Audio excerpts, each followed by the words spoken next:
Magandang araw sa inyo mga bay. Welcome back ulit sa ating channel at update lang tayo sa kakatapos lang na laban ni Andrade at Benavides mga bay. No? Panalo si David Benavides via TKO mga bay sa 7th round.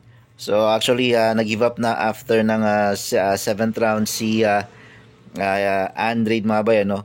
Talagang nabugbog siya.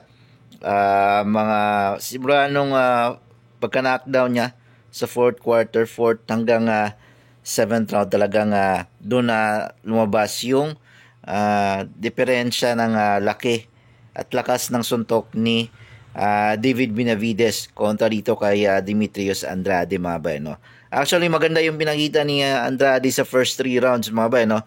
Para sa akin nakuha lahat yun ni Andrade. Maganda yung footwork and then mga patama niya, nakakonekta siya. Yun nga lang, yung parang yung mga suntok ni Andrade kasi parang walang mga masyadong lakas or wala siyang punching power talaga. Makikita nyo naman sa record niya, halos lahat ng laban ni Andrade talagang puro decision. Bira lang siya maka-knockout.